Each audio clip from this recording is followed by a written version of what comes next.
What is going on, homies? My name is John Solo, and today I'm bringing you guys a Star Wars theory that I think you all are gonna love. As you guys know, I normally try and present theories pretty unbiased. Outside of saying this theory is really cool or this theory probably isn't true, I usually keep my opinion to myself, but today I'm gonna make an exception. I fell in love with this theory as I read it. I will admit that there are parts that I disagree with and there are parts that are a little bit questionable, and I'll elaborate on both of those points later. But my totally unbiased review of this says it's nothing short of amazing. Today we're gonna take a look at a heavily debated topic, the true identity of Supreme Leader Snoke. I've kept quiet about this topic for quite some time, and that's not for a lack of material. There's new theories about Snoke being posted literally every single day. But to be completely honest, and excuse my French here, a lot of them are complete shit. I didn't want to present some garbage theory to you guys and seem like somebody who was just trying to cash in on the hype. But today I'm breaking my silence, and with good reason. This theory is not only plausible, but if true, will forever change the way you look at Star Wars.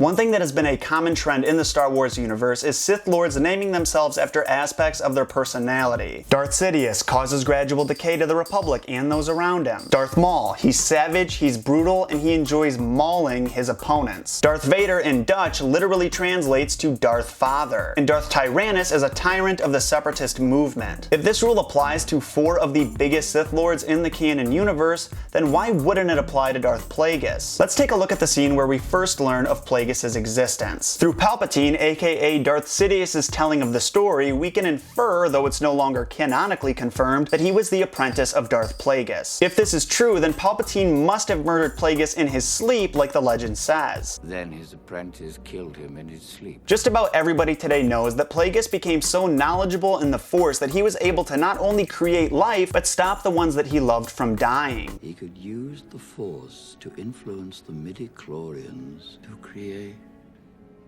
life.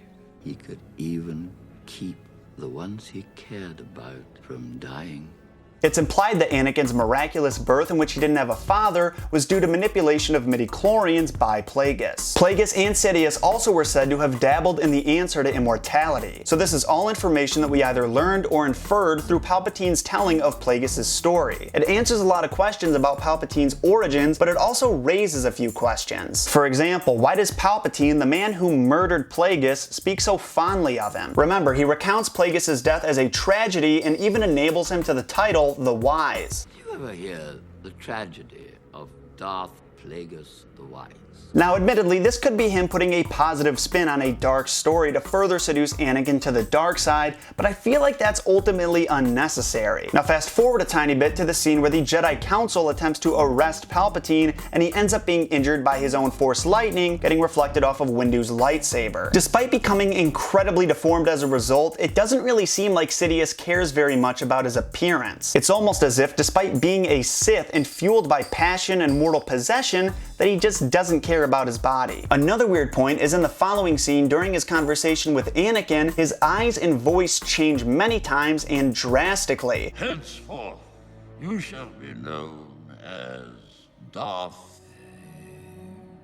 Vader. This is something that doesn't happen at all throughout the rest of the saga. Now skip forward to episode 7 when we see Snoke as a hologram. He's visibly damaged, he has melted skin, he's missing his ears and his nose. He has 2 distinct wounds on his left cheek and his upper left scalp. It's also said that Snoke stands at 7 feet tall. Looking at a broken down VFX model of Snoke, we notice some pretty strange similarities between him and Darth Vader at the end of episode 6. It's almost as if Snoke is just Vader after being severely melted or burned. For those who aren't aware, when a human body is burned, the softer tissue melts faster than the rest of the skin, so the ears, the nose, and any previous scars. Vader's body burning being interrupted would result in something very similar to Snoke. However, it doesn't seem that Anakin would turn back to the dark side after death, even after he becomes one with the Force. Then what? Is Snoke just some random new villain?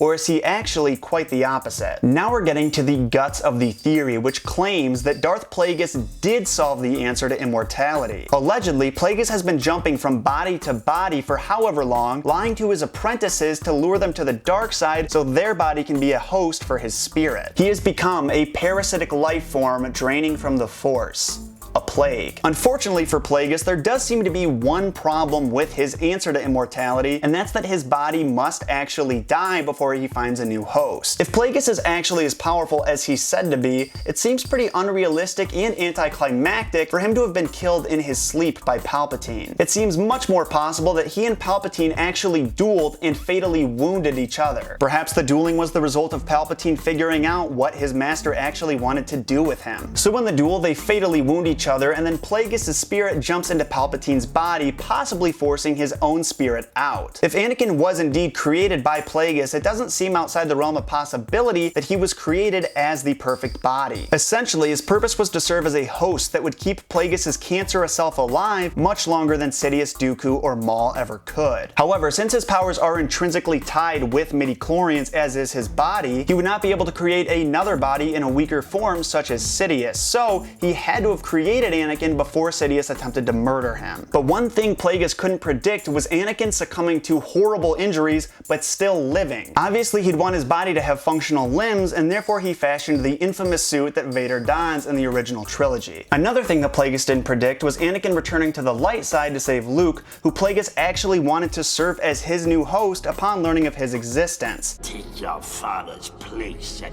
my side. But because Luke refused to embrace the dark side and become Plagueis' apprentice, he grew overwhelmed and frustrated and attempted to kill Luke just before being thrown down the Death Star shaft. The Dark Force energy we see flying out from the shaft is actually the spirit of Plagueis. Being that Vader's body, however beyond repair it was more appealing than death, Plagueis took it over after it had been left to burn, explaining the even more serious burns we see on him in Episode 7 when he takes on a new identity, that of Snoke. The deformed limbs we see Snoke has are the result of Plagueis attempting to clone the DNA of Vader and produce new limbs for himself. After hearing how the Jedi describe the Force and the dark side, which can be akin to disease or cancer or a plague, one could safely say that Plagueis is the manifestation of the dark side of the Force. And if that's the case, then Plagueis must be destroyed to bring balance to the Force. And that is where this theory ends for me. The original author goes on to explain in his post that Kylo Ren is actually a double agent for the Jedi and planning on killing Plagueis himself, but I personally think that's a bit of a stretch and don't really believe it at all. However, where we ended today seems absolutely perfect to me,